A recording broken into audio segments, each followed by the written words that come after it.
जय श्री माता जी।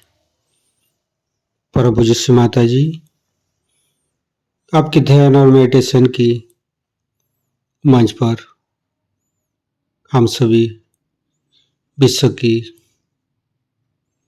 सभी शांत और शुद्ध आत्मा आप ही के साथ ध्यान करने हेतु उपस्थित हुई है। माँ कृपया आप प्रभु गणेश और सभी देवी देवताओं को साथ में लेके पधारिए और हम लोगों पर कृपा दृष्टि प्रदान कीजिए ताकि हम आपकी राहों में चल सकूं। परम पूज्य श्री माता जी, आपके श्री चरण कमल पर कोटि कोटि नमन। कुंडली उठा के बंधन लेंगे।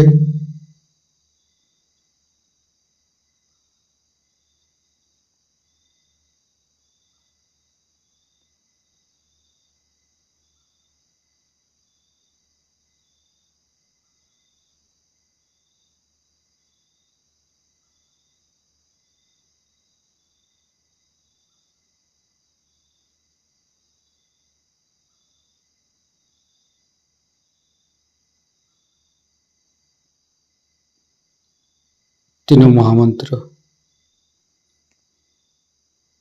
ओम तमेव साक्षात् श्री महालक्ष्मी महासरस्वती महाकाली त्रिगुणात्मिका कुंडली साक्षात् श्री आदिशक्ति माता जी श्री निर्मला देवी नमो नमः। ओम तमेव साक्षात् श्री कल्की साक्षात् श्री आदिशक्ति माता जी श्री निर्मला देवी नमो नमः। ओम तमेव साक्षात् श्री कल्की साक्षात् श्री सहस्रार स्वामिनी मोक्ष प्रदायिनी माता जी श्री निर्मला देवी नमो नमः। गणेश मंत्र। ओम तमेव साक्षात् श्री गणेश साक्षात् श्री आदिशक्ति माता जी श्री निर्मला देवी नमो नमः। दोनों हाथ खुला हुआ परम पूज्य श्री माता जी की बिंदी को देखते रहेंगे। संपूर्ण चित्त हृदय पर परम पूज्य श्री माता जी कृपा करके हमारे हृदय को स्वच्छ बनाइए। स्वच्छ हृदय कमलासन पर श्री चरण को स्थापित कीजिए। माँ परम पूज्य श्री माता जी, हमारे हृदय में जो कुछ भी है आप ही का बना हुआ है। हमारी सांसें, हमारी रोम रोम आप ही का दिया हुआ। माँ परम पूज्य श्री माता जी, आप ही ने तो हमें शुद्ध आत्मा स्वरूप बनाया। परम पूज्य श्री माता जी, हमारे हृदय पर आइए और हमारी आत्मा को परमात्मा की साथ मिलाइए। परम पूज्य श्री माता जी, आप ही तो दुर्गा जी है, आप ही तो शिव जी है। कृपा करके दुर्गा जी की शक्ति और शिव तत्व हमें प्रदान कीजिए। माँ परम पूज्य श्री माता जी, हम अज्ञानी है, हमारी अज्ञानता की बस में यदि आपकी शान के खिलाफ कोई गलती हुआ हो, कृपा करके क्षमा कर दीजिए माँ। संपूर्ण चित्त मूलाधार चक्र पर तीनों मूलाधार को देखेंगे। हे आदिशक्ति माँ, कृपा करके हमारे ऊपर कृपा दृष्टि प्रदान कीजिए। हमारे ऊपर प्रभु गणेश की शक्ति प्रदान कीजिए माँ। हे आदिशक्ति माँ, हम कभी अतीत में चला जाते हैं माँ, कभी भविष्य में चला जाते हैं। कृपा करके अतीत और भविष्य झूठा है माँ, कृपा करके हमें मध्य में स्थापित कर दीजिए माँ। परम पूज्य श्री माता जी, आप ही तो प्रभु गणेश है। कृपा करके हमारे तीनों नाड़ी सातों चक्रों के अंदर समस्त दोषों को, समस्त रोगों को, समस्त बाधाएं दूर कीजिए माँ। संपूर्ण चित्त बाएं मूलाधार परम पूज्य श्री माता जी, कृपा करके हमारे अंदर अबोधिता और पवित्रता को रक्षा कीजिए माँ। निर्मल गणेश की मंत्र लेंगे। ओम तमेव साक्षात श्री निर्मल गणेश साक्षात श्री आदिशक्ति माता जी श्री निर्मला देव्ये नमो नमः। बाएं हाथ श्री माता जी की तरफ, दाहिने हाथ धरती पर। परम पूज्य श्री माता जी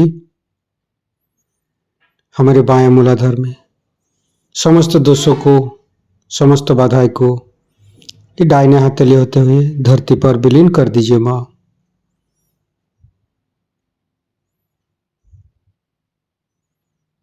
फिर राइट हैंड श्री माता जी की तरफ, बाएं हाथ धरती पर, संपूर्ण चित्त राइट मूलाधार। परम पूज्य श्री माता जी, आप ही तो राक्षसंती है, आप ही तो राक्षस अग्नि है। कृपा करके हमारे अंदर राक्षस प्रवृत्ति को नष्ट कीजिए माँ। परम पूज्य श्री माता जी, कृपा करके आप श्री कार्तिक जी रूप में हमारे राइट मूलाधार पर आइए और समस्त दोषों को, समस्त रोगों को दूर कीजिए। श्री कार्तिक के मंत्र लेंगे। ओम तमेव साक्षात श्री कार्तिके साक्षात श्री आदिशक्ति माता जी श्री निर्मला देव्ये नमो नमः। फिर धीरे धीरे चित्त को मध्य मूलाधार। परम पूज्य श्री माता जी, कृपा करके हमारे अंदर दया कीजिए, कृपा कीजिए, हमारी क्षमा को स्वीकार कीजिए। परम पूज्य श्री माता जी, कृपा करके हमारे मध्य मूलाधार पर आइए और मध्य मूलाधार के अंदर समस्त दोषों को दूर कीजिए माँ। हे आदिशक्ति माँ, आप ही तो गौरी माता है। कृपा करके हमारे मध्य मूलाधार पर आइए। गणेश गौरी माता की मंत्र लेंगे। ओम तमेव साक्षात श्री गणेश गौरी कुंडली माता साक्षात श्री आदिशक्ति माता जी श्री निर्मला देव्ये नमो नमः। संपूर्ण चित्त मध्य मूलाधार पर रखेंगे। ओम गंग गणपते नमः 4 बार करेंगे। ओम गंग गणपतये नमः। ओम गंग गणपतये नमः। ओम गंग गणपतये नमः। ओम गंग गणपतये नमः। साक्षात श्री आदिशक्ति माता जी श्री निर्मला देव्ये नमो नमः। संपूर्ण चित्त मध्य मूलाधार पर रखेंगे। गणेश अथर्वशीष पाठ करेंगे। ओम नमस्ते गणपतये। तमेव प्रत्यक्षं तत्त्वमसि। तमेव केवलं कर्तासि। तमेव केवलं धर्तासि। तमेव केवलं हर्तासि। तमेव सर्वं खल्विदं ब्रह्मासि। तं साक्षादात्मसि नित्यं। हरितं वच्मि सत्यं वच्मि अवतं माम् अववक्तारम् अवसोतारम् अवदातारम् अवधातारम् अवानुचानमवशिष्यम् अवपश्चातात् अवपुरस्तात् अवोत्तरातात् अवदक्षिणातात् अवचोदातात् अवधरातात् सर्वतो मां पाहि पाहि समन्त्रात् तं वाङ्मयस्तं चिन्मयो तं आनन्दमयस्तं ब्रह्ममयो स्तं सच्चिदानन्दादित्योऽसि स्तं प्रत्यक्षं ब्रह्मासि स्तं ज्ञानमयो विज्ञानमयोऽसि सर्वं जगदं तत्तो जयते सर्वं जगदं तत्तोत्तिष्ठति सर्वं जगदं त्वयि लयमस्यति सर्वं जगदं त्वयि पत्येति तं भूमिरापो नालो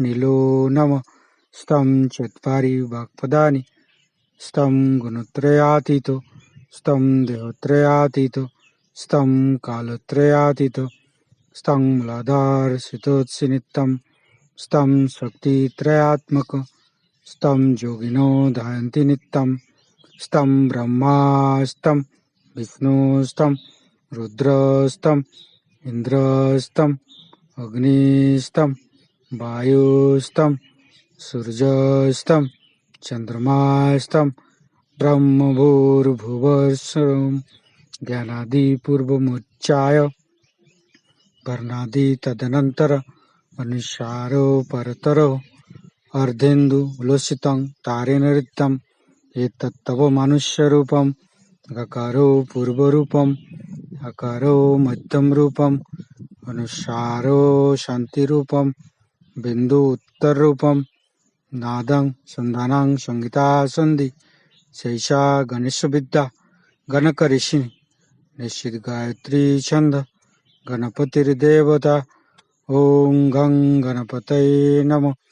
एकदन्ताय विद्महे वक्रतुण्डाय धीमहि तन्नो दन्ती प्रचोदयात्। एकदन्तं चतुर्हस्तं पाशमङ्कुशधारिणं रदं च वरदं हस्ते बिभ्राणं मूषकध्वजं रक्तं लम्बोदरं शूर्पकर्णकं रक्तवाससं रक्तगन्धानुलिप्ताङ्गं रक्तपुष्पे सुपूजितं भक्तानुकम्पिनं देवं जगत्तारणमच्युतम् आविर्भूतं च सृष्टियादौ प्रकृते पुरुषोत्तरम् एवं ध्यायन्त्यो नित्यं स योगी योगिनो वर।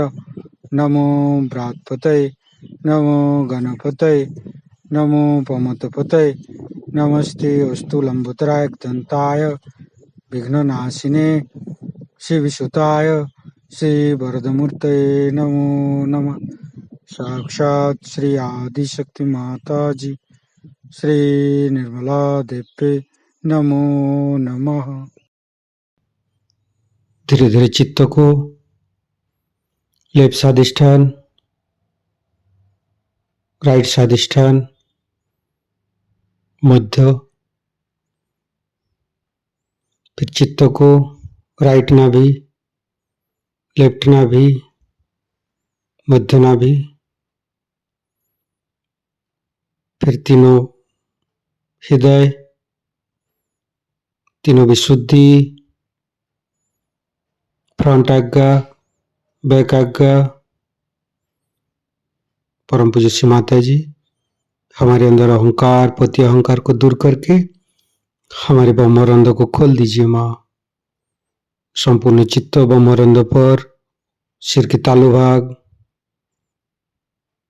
दोनों हाथों पर सिर के तालु भाग पर परम चैतन्य अनुभव करते हुए मध्य मूलाधार के साथ सहस्त्रार को जोड़ेंगे।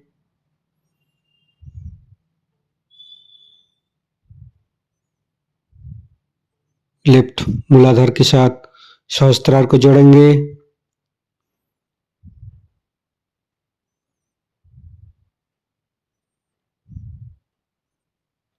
राइट मूलाधार के साथ सहस्त्रार को जोड़ेंगे।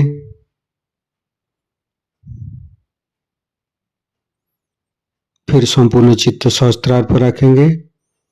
परम पूज्य श्री माता जी, हमें निर्विचारिता प्रदान कीजिए माँ। हमें ध्यान का स्थिति दीजिए माँ। निर्विचारिता का मंत्र लेंगे। ओम तमेव साक्षात श्री निर्विचारिता साक्षात श्री आदिशक्ति माता जी श्री निर्मला देवे नमो नमः। संपूर्ण चित्त सहस्त्रार पर, हे आदिशक्ति माँ, कृपा करके हमारे ऊपर ऐसी कृपा कीजिए ताकि आपकी अमृत वाणी को हम सहस्त्रार से सुन सकूं। संपूर्ण चित्त सहस्त्रार पर परम पूज्य श्री माता जी की अमृत वाणी हम सहस्त्रार से ग्रहण करेंगे। शहर के सत्य शोधकों को हमारा प्रणिपात।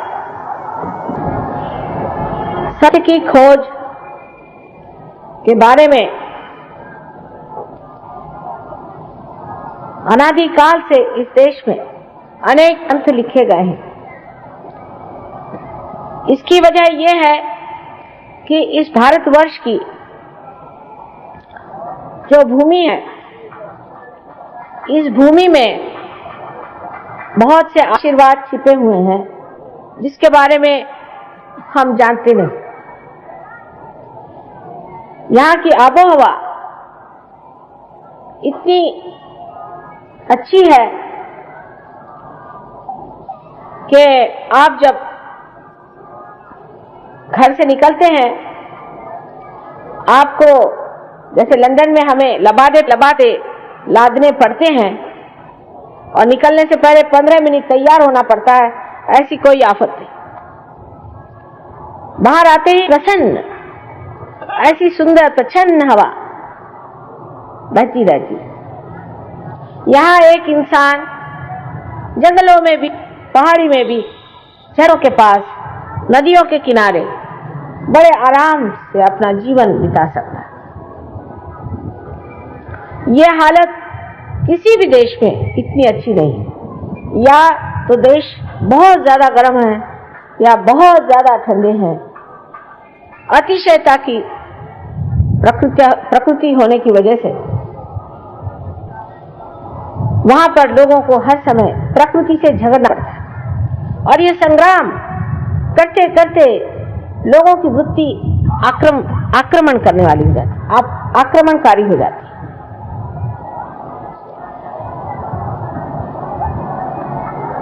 जब पहली मर्तबा मैं लंदन गई थी तो मैं सोचती थी कि यहाँ कोई कोप है परमात्मा की, कोई शाप है कि आप बाहर एक मिनट भी नहीं खड़े हो सकते, शुद्ध हवा आप एक मिनट भी नहीं ले सकते। घर से निकलिए तो बंद,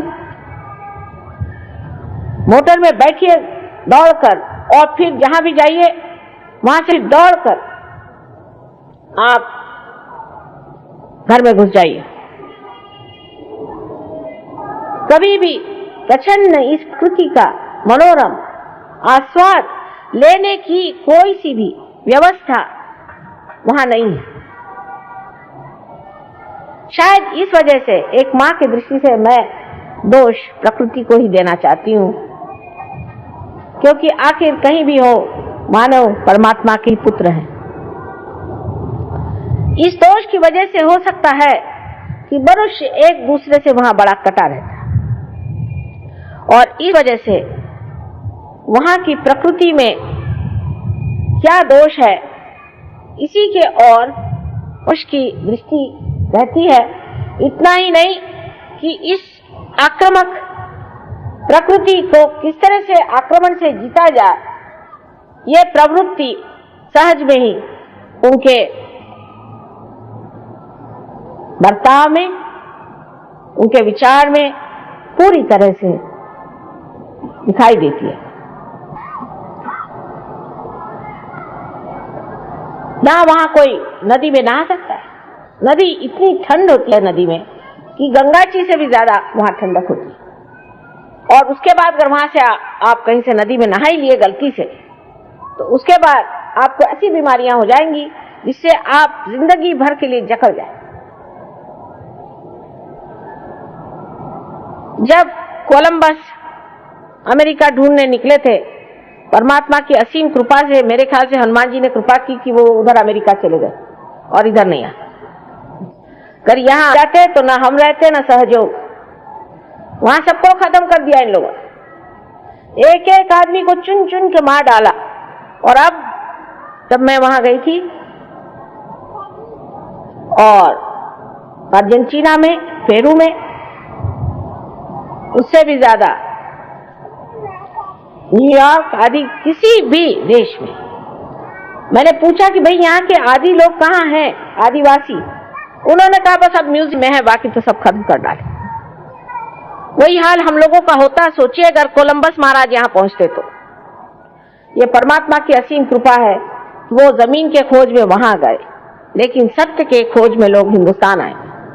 क्योंकि सत्य इसी संसार में, इसी पृथ्वी में अगर खोजना है तो वो भारतवर्ष में छिपा। लेकिन हम लोगों की दृष्टि बाहर है। कल जैसे मैंने आपको समझाया कि हमारी जो क्रिया शक्ति है, जब वो ऊर्ध्वगामी होती है तभी वो जड़ों तक पहुंच सकती है। क्योंकि श्री कृष्ण ने खुद ही कहा हुआ है कि हमारी जो चेतना की या हमारी जो कार्य पद्धति है, उससे बढ़ने वाली हमारी जो चेतना है वो नीचे की तरफ अवगति में जाती है, और ऊर्ध्वगति में जाने से ही हम अपने जड़ों में पहुंच सकते हैं। और आपसे मैंने कल बताया कि वो जड़ें इसी देश में, इसी भारतवर्ष में है, और हम लोग इन अधोगति में जाने वाले लोगों के पीछे आंख बंद करके सीधे चले जा रहे। हमारे यहाँ भी मैं देखती हूँ वहां के मीडिया तो बहुत ही खराब है। वो तो भी भगवान को समझ ही नहीं सकते और सहयोग तो उनकी खोपड़ी पे से चलाया। आत्म साक्षात्कार नाम की चीज वो समझ ही नहीं सकते। उनसे बात नहीं बेकार है। वो कहावत है ना कि उल्टे घघरी पर पानी डालने से फायदा है। लेकिन आज यहाँ का भी हाल वही हो रहा है कि यहाँ के भी अखबार वाले हैं या और लोग हैं जो कि चाहते हैं कि कुछ बात कहें, वो भी विदेशियों के ढंग से कहते हैं। जैसे हर एक आदमी के ऊपर हावी रहो, हर एक आदमी को आप बुरा भला कहो। जो आदमी आपको पैसा दे दे उसके बारे में आप 1000 बार लिखो, और जो आदमी के पास पैसा नहीं उसके बारे में कुछ मत। अधिकतर ये हो रहा है। शुरू में जब सहयोग हमने शुरू किया था तो लोगों ने हमसे कहा कि आप अगर वोल्गा रेस्टोरेंट में हमको खाने को दिएगा और वहां रात का नाश्ता, तो हम आप पे 2 कॉलम लिखेगा। हमने कहा मेहरबानी करके आप एक लाइन भी मत लिखिए, मेहरबानी करके। और वही अखबार रात हम लोग पढ़ते हैं, इस अखबारों में इस तरह की बातें लिखी जाती जिसके पीछे वो मन है, वो विचारधारा है जो विदेशी। मेरे विदेशी विचारधाराओं से मुझे कोई लेना देना नहीं लगता, लेकिन वो जो विदेशी विचारधारा है उससे उनका क्या भला हुआ ये तो कम से कम जाके देखना चाहिए। एक आदमी अगर गड्ढे में जाके गिरा है तो ये तो जाके देखना चाहिए कि वो गड्ढे में है कि ऊपर की जो कुछ भी तामझाम है उनका, उससे हम लोग इस तरह से अभिभूत हो जाते हैं, हम उसी तरफ अपनी नजर किए हुए हैं और वहां आपको सत्य नहीं मिल सकता। सत्य इस देश में है और इसी देश में आपको सत्य मिलेगा, लेकिन आपका खोजने का तरीका आपको बदलना होगा। सत्य आपके बुद्धि से जाना जाता है, ऐसा बहुत लोगों का विचार है, लेकिन बुद्धि बहुत सीमित है, वो सत्य को जान नहीं। जब बुद्धि को मनुष्य इसी तरह से अपने विचारों को बढ़ाता है, जिसे हम कहें कि मेंटल प्रोजेक्शन करता है, अपने मस्तिष्क को इस तरह से दौड़ाता है, तो वो अपनी ही एक चीज बना करके और संसार के सामने एक कोई बड़ी प्रमाण की तरह से, आइडियोलॉजी की तरह से सामने रखते हैं। आप शायद इतना सफर न करें जितना मैंने किया। मैं रशिया गई हूँ, चाइना गई हूँ, अमेरिका गई हूँ, हर दुनिया की आइडियोलॉजी को मैंने देख लिया, ईरान गई हूँ, कोई दुनिया का देश नहीं होगा जो मैंने देखा नहीं। और मैंने एक ही बात पाई कि हर जगह आदमी मस्तिष्क से कोई चीज निकाल करके खड़ा कर देता है और यही सबसे बड़ी चीज है ऐसा समझ करके उसके पीछे लग जाता है और फिर वही भूत बन के उसे खा लेता है।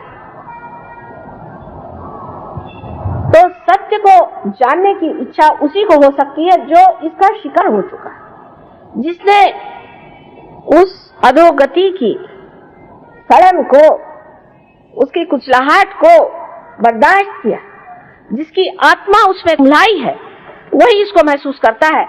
हम लोग उसे इसलिए नहीं महसूस कर सकते क्योंकि हम लोग तो हर समय अब वही सोचते हैं जो वो करे। जिस रास्ते से गुजर के वो गिर गए उस रास्ते की कोई सांकरी गली भी होनी चाहिए जिसको हमें अपनाना चाहिए। सत्य को जानने के लिए यह बुद्धि पर्याप्त नहीं, यह पर्याप्त नहीं है। इसलिए पहले बात अपने बुद्धि से ये जान लेना चाहिए कि अनादिकाल से हमारे देश में जो बड़े बड़े संत साधु हो गए, जो बड़े बड़े अवतरण हो गए, उन्होंने जो जो बातें कह दी वो क्या सब झूठे थे? उन्होंने क्या सब गलत बात कही? उन्होंने हर जगह कहा कि आप अपने आत्म साक्षात्कार को प्राप्त हो। तो क्या वो लोग गलत थे? हाँ, ये हम मानते हैं कि बहुत से लोग चोर होते हैं। अब चोर तो अपने देश में इतने चोर हो गए कि मेरे समझ नहीं आता है कि चोर कौन है और सिपाही कौन है। और चोर बन करके वो लोग सबका पैसा खाते हैं, जैसा इन्होंने बताया, बेचारों को सबको लूटा लाटा है, बहुत परेशान कर दिया। पर कोई एक तो सच्चा आदमी होना चाहिए, कोई तो एक सच्चाई से बात कर रहा है, लेकिन उसके समर्थक कहाँ हैं? वो तो समर्थक उसी चोर के होंगे क्योंकि वो चोर उनको पैसा देता है। जो ऐसे ऐसे साधु यहाँ हो गए, उनके बारे में अपने अखबारों में इतना ज्यादा लिखा गया था कि लोग अभिभूत हो गए। उसके बाद बाहर जाकर के वो शहंशाह बन के घूम रहे थे और उन्होंने रोल्स रॉयस खरीदी, ये खरीदा, वो करा, और इस चीज से सब दुनिया अभिभूत थी कि वाह साहब कैसा इन्होंने अच्छा इनको बुद्धू बना रखा हो। लेकिन सत्य जो है ये हमारे अंदर निहित है। सत्य को हमें अपने मज्जा तंतु पे जानना है, अपने सेंट्रल नर्वस सिस्टम पे जानना है। जैसे ये चीज ठंडी है या गर्म है, ये जिस तरह से हम जानते हैं उसी तरह से हमें सत्य को अपने सेंट्रल नर्वस सिस्टम में जानना है, माने जिसे हम कहते हैं कि यह हमें विद होना चाहिए, इसका बोध होना चाहिए। बोध का मतलब ये नहीं कि हमने किताब जाके पढ़ी। संत तुकाराम ने कितनी किताबें पढ़ी थी। ज्ञानेश्वर जी वो तो इतनी छोटी उम्र में ही समाधि प्राप्त कर गए। हमारे यहाँ कौन से साधु संतों ने यूनिवर्सिटी की डिग्री ली थी? और जो डिग्री लेते हैं उनमें से कितने साधु संत हुए? वो यही डिग्री लेकर आते हैं कि कैसे लोगों को बेवकूफ बनाया जाए। जब वो कोई डिग्री वाला साधु संत हो गया तो समझ लो सबकी हालत खराब होना चाहिए।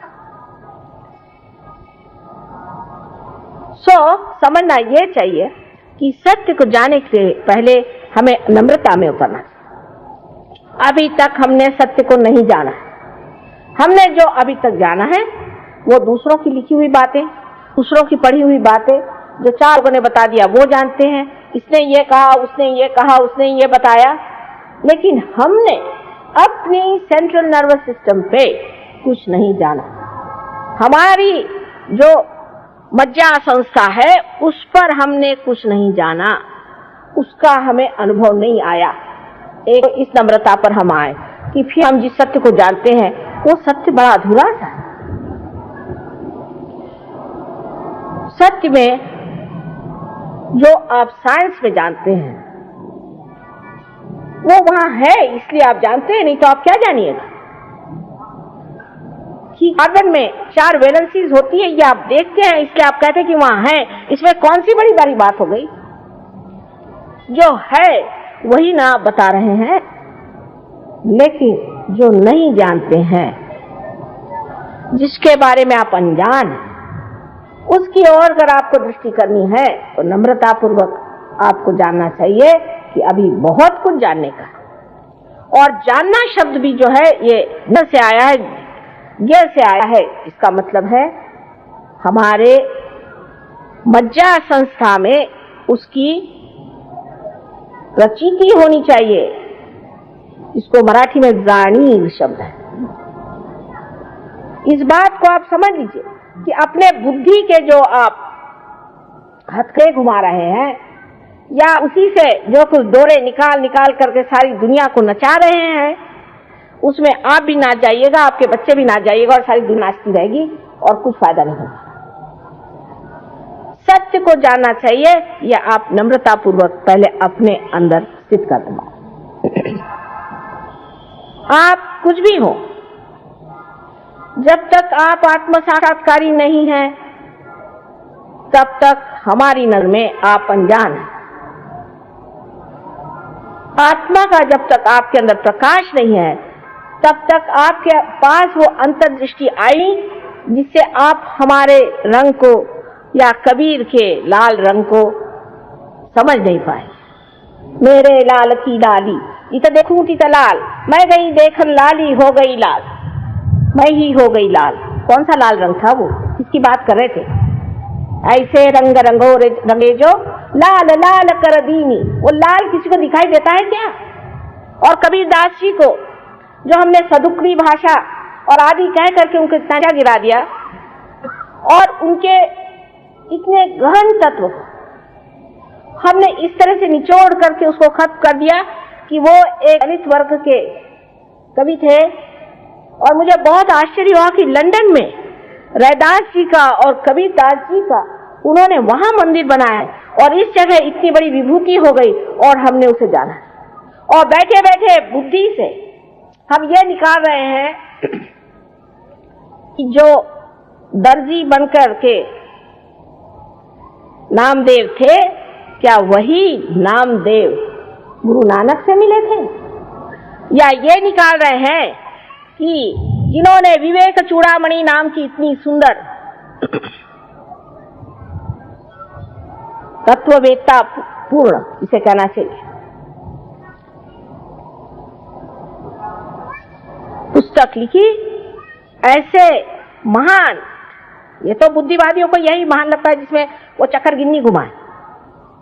और उन्होंने इतनी ऐसी बात कैसी लिख दी जो सुंदर लहरी में है कि माँ की तुम स्तुति करो बस और कुछ करो नहीं।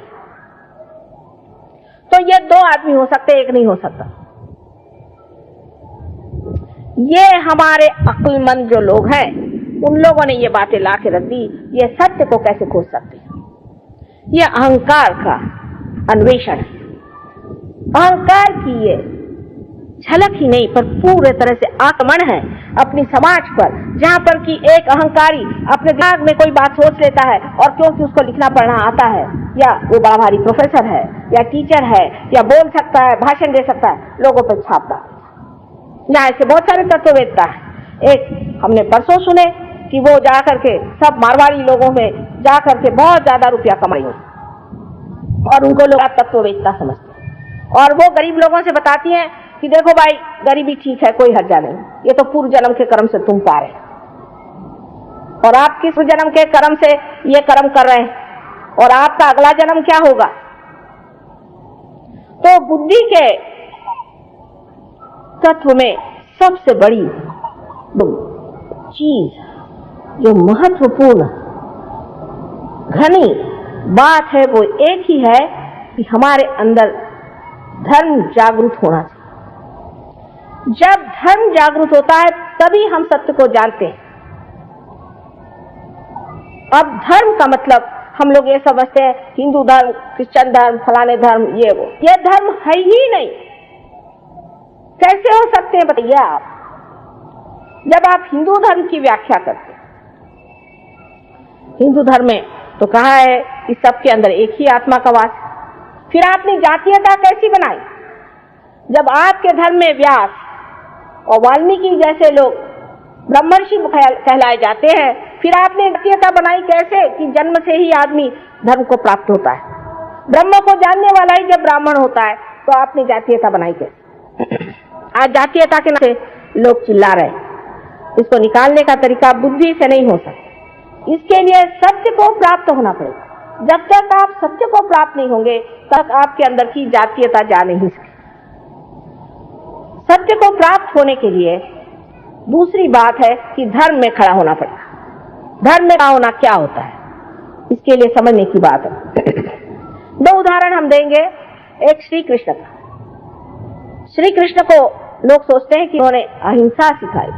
हाँ, सिखाई तो है अहिंसा, वो गरीबों के लिए, वो ऐसे लोगों के लिए जो त्रस्त है, लेकिन जो दुष्ट है उनके लिए अहिंसा नहीं सिखाई है, उनके लिए हिंसा सिखाई है। जिस वक्त कर्ण का पैर रथ के चक्के में फंसा था और उनके ऊपर अर्जुन ने अपना गांडीव पकड़ा था, तो कर्ण ने उनसे कहा कि देख, तू भी वीर है, मैं भी वीर हूं, और मुझे क्षत करने का तुझे अधिकार नहीं, जबकि मैं सशस्त्र नहीं हूं। तब कृष्ण ने अपनी उंगली आगे करके कहा कि जिस वक्त द्रौपदी की लाज लूटी जा रही थी तब तेरी वीरता कहां गई थी, मार। कृष्ण को लेकर के जो अहिंसा की बात करते हैं वो इसमें का भेद नहीं कहा जाता है। हंसा श्वेता बका श्वेता को भेदो बक हंस यो नीरक्षीर विवेके तू हंसा हंसा बका बका। उसका विवेक जब आपके अंदर आएगा नहीं तब तक आप समझ नहीं सकते धर्म क्या है। जिस वक्त ईसा मसीह जो कि साक्षात अत्यंत पवित्र ओंकार स्वरूप अवतरण थे, एक वेश्या को देखते हैं कि उसको पत्थरों से मारा जा रहा। उनका किसी वेश्या से क्या मतलब हो सकता है? वो जा करके खड़े हो जाते हैं और कहते हैं, तुम में से जिसने कुछ भी पाप नहीं किया हो वो मुझे पत्थर मारे। मुझे पत्थर मारे। और सब ने अपने पत्थर डाले, क्योंकि वो जो अधिकार सत्य का उनके अंदर था उसके आगे चलना कठिन बात है। समझने की कोशिश करिए। आज हमारे देश में व्यक्तित्व नहीं है, चरित्र नहीं है। हम लोग रो रहे हैं, चरित्रहीन, दुर्बल, निर्बल, एक तरह से गुलामी लिए हुए इस पैसे के पीछे में चाहे जो करने के लिए हम तैयार हो रहे हैं। उसकी वजह यह है कि अभी हमने ये जाना नहीं धर्म क्या होता है। जब आपके पास पैसा नहीं है, ठीक है, इसलिए गरीबों का पैसा लूटने की जरूरत नहीं। और अगर आप ही खूब, जैसे मैं कल कहा आपसे कि आप शराब पीते हैं, तंबाकू खाते हैं, सिगरेट पे सिगरेट पीते हैं और यहां पर जाके स्ट्राइक करते हैं कि हमें ज्यादा पैसा दीजिए, काहे के लिए? शराब ज्यादा पीने की। धर्म में आने का मतलब यह होता है कि एक संतुलन रहना, एक मध्य भाग में रहना, इसको कि मॉडरेशन कहना चाहिए। जैसे इंसान हर एक चीज में अति पर चला जाता है, उस अति से छूटकर बीचों बीच खड़ा, ये धर्म। अनेक धर्म बताए गए हैं, ये हमारे अंदर जो सदगुरु हो गए उन्होंने बनाए हैं। स्त्री धर्म दो तरह के मैंने अपने देश में देखे, या तो आदमियों के जूते खाइए और या तो आदमियों को जूते मारिए, बीच में कोई चीज दिखाई नहीं देती। या तो सीता जी को एक धोबी घर से निकाल देता है और या तो कोई ऐसी औरत या कोई आकर के सारे लोगों की नाक कटा देती। पति धर्म, पत्नी धर्म, मातृ धर्म, पितृ धर्म, ये सारे रिश्तेदारी के धर्म हैं। राष्ट्र धर्म, विश्व धर्म, ये सबसे हम परिचित हैं। अपरिचित हम नहीं, लेकिन हम अनहोनी कर जाते हैं, ऐसी बात कर दे रहे जो बिल्कुल अनहोनी है कि हम उस धर्म को जानते हुए भी वो नहीं करते। इसलिए मैं ये कहूंगी कि ये जो हमारे प्रदेश के लोग हैं ये उसे जानते नहीं, वो इस बात को जानते नहीं है और इसलिए वो गलत काम करते हैं। तो ठीक है, अज्ञान में हम ज्ञानी होते हैं, इस बात में जानते हुए भी हम धर्म में नहीं हो सकते, इसलिए हमारी धर्म शक्ति बड़ी कमजोर है। और जो आदमी धर्म में खड़ा होता है वो सबसे शक्तिशाली मनुष्य होता है। पैसे से आपके अंदर बिल्कुल भी शक्ति नहीं आ सकती। मैंने ऐसे ऐसे पैसे वाले देखे हैं कि जो लड़खड़ाते हुए खड़े रहते हैं, इसका पैसा दिया, उसका पैसा नहीं दिया, इनकम टैक्स वाले आने वाले हैं, ऐसा होने वाला, वैसा होने वाला, मेरा लड़का पैसे लेके भाग गया, मेरी बीवी भाग गई, फलाना हो गया, ठिकाना हो गया। सत्ता से तो बिल्कुल नहीं आ सकता। सत्ता से आदमी इतना निर्बल हो जाता है क्योंकि दूसरों के हाथ में पड़ गया। दूसरे जब तक उसे सत्ता नहीं देंगे वो लड़खड़ाता खड़ा रहता, भैया मेरे को वोट दो, मैं तुम्हारे पैर पड़ता हूं, जूते तुम्हारे उठा लूंगा। किसी भी चीज से मनुष्य सब नहीं हो सकता सिवाय आत्मा के। आत्मा ही आपको समर्थ कर सकता है, लेकिन सबसे पहले उसमें आपके अंदर धर्म स्थापना होनी, और धर्मी की स्थापना करने के लिए मंदिर, मस्जिद और चर्च बनाने से होगा नहीं। अपने मंदिरों का हाल सुनिए तो भगवान बचा रखे, और चर्च का हाल मुझसे पूछिए आप, और मस्जिदों का हाल उनसे पूछिए जो मस्जिद में बैठ करके और गलत गलत सलाह करते, मंदिरों में बैठ करके बंदूकें चलाते। ये लोग धर्म को जानने वाले नहीं है, अधर्मी, धर्म के नाम पे महा अधर्म कर रहे हैं। और आज हम ही इस बात को कह सकते, दूसरों हिम्मत नहीं इस बात को कहें कि ये धर्म नहीं। धर्म मानवता का धर्म है। उसमें ये नहीं कि आप जाकर के 4 लोगों को बटोर के लाइए और मिशनरी से उनके खाना पीने को देखिए और अपने लिए बड़े बड़े नोबेल प्राइज। ये धर्म नहीं है। धर्म वो है जहाँ मनुष्य अपने जीवन को संतुलन मिलता है, उसमें पूरा संतुलन हो जाता है, जहाँ वो प्रेम के धर्म में बसा हुआ रहता है, वो सहज में ही सारा कार्य करता है। कोई सी भी उसके अंदर से अगर ऐसी क्रिया घटित हो जाए जो बहुत ही अभिनव हो, उसके प्रति कोई भी उसे गर्व नहीं होता, ऐसा ही आदमी कहेंगे धर्म में होता है। पर आप कहिएगा माँ ऐसे आदमी आएंगे कहाँ से? तो बात ठीक है, ऐसे धर्म के आदमी कहाँ से आएंगे?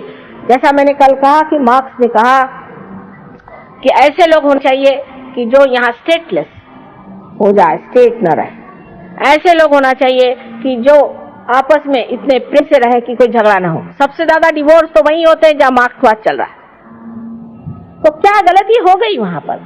जो कि इन्होंने कहा था कि हम ऐसी स्टेट बनाएंगे, वो नहीं बना पाए। इसकी वजह यह कि वहां धर्म नहीं, वहां धर्म ही है, और धर्म हमारे अंदर स्थापित करना बहुत ही आसान है। जब कुंडलिनी का जागरण होता है तो हमारे नाभि चक्र में जब कुंडलिनी आती है तो उसके प्रकाश से हमारे अंदर आपो आप धर्म जागृत हो जाता है। अधर्मी से अधर्मी मनुष्य भी धर्म में उतर जाता है। पर जो मनुष्य अंदर से धार्मिक है उसके लिए कुंडलिनी का जागरण बहुत ही आसान है। अब बहुत से लोग ऐसे भी होते हैं कि जो धर्म के नाम में अनेक गलतियां कर जाते हैं। वो सीधे साधे भाले लोग होते हैं। जैसे ये बता रहे थे, हमने ऐसे बहुत सारे देखे, विलायत में भी देखे और यहाँ भी देखे हैं, जो कि गुरुओं के चक्कर में घूम पड़ते और उसमें पैसे देते हैं और उनके चरण छूते हैं और उनसे सोचते हैं कि भाई अगर हमारा गुरु जाएगा स्वर्ग में तो हमें भी साथ ले जाए। लेकिन वो तो नर्क जा रहे हैं और उनके साथ सभी नर्क में जाने वाले।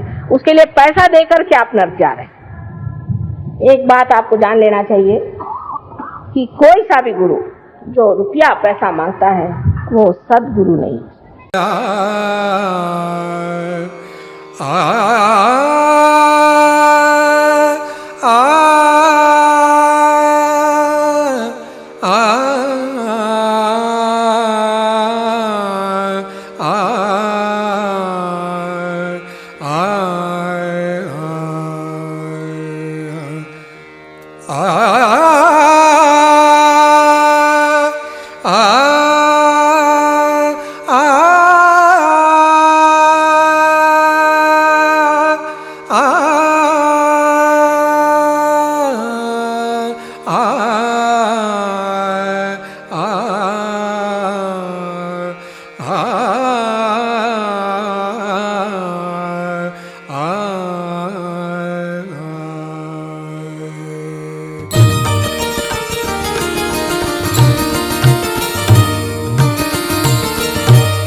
आज मोरी लाज रखली जो, आज मोरी लाज रखली जो, आज मोरी लाज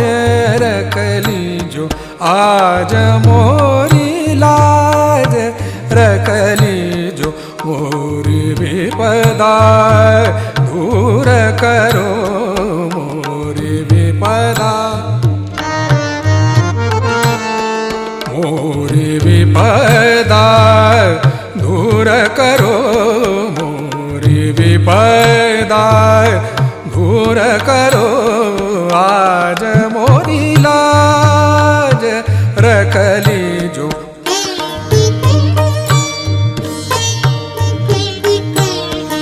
आज मोरी लाज रखली जो, आज मोरी लाज।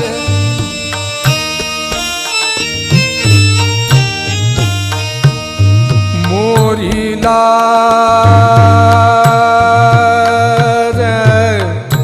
मोरी लाज,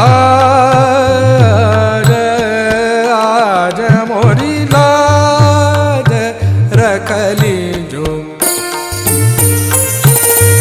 मोरी लाज, मोरी लाज, मोरी लाज रखली जो, आज आज मोरी लाज रखली जो, आज मोरी लाज।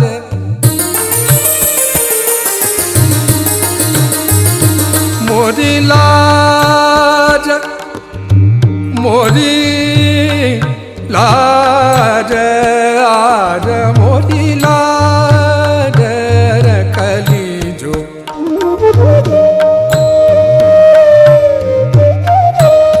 मोरी लाज रखली जो, मोरी लाज, आज मोरी लाज रखली जो, आज मोरी लाज रखली जो।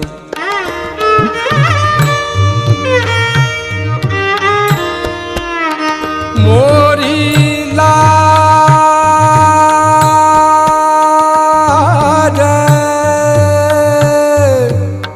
मोरी लाज रखली जो, आज मोरी लाज रखली जो। मोरी लाज,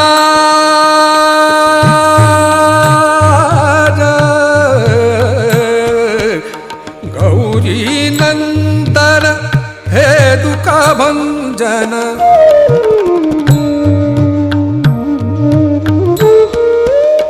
गौरी नंदन,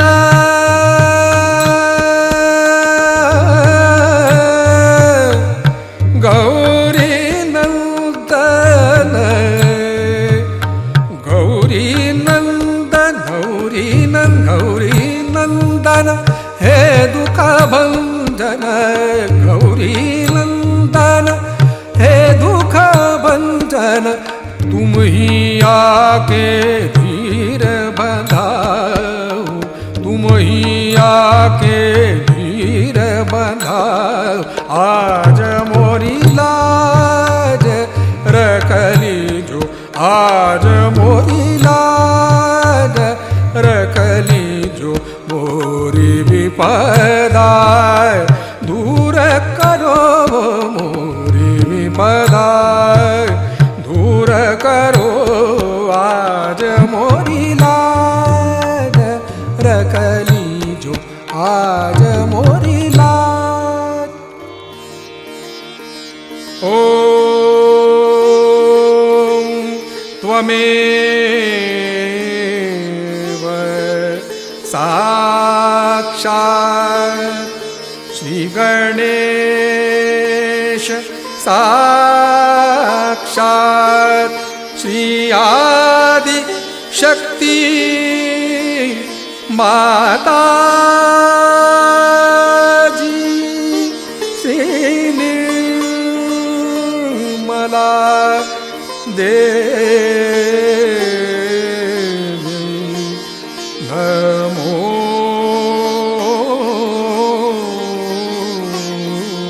नमः। हे आदिशक्ति माँ, आप जी आज दयन करा के हमको परम चैतन्यित किए, हमें निर्विचारिता स्थिति प्रदान किए। इसके लिए माँ आपको कोटि कोटि नमन। हे आदिशक्ति माँ, आप ऐसे ही हमारे साथ छत्र छाया बन के रहिए, परम चैतन्य प्रदान करते रहिए। माँ कुंडली उठाकर बंधन लेंगे।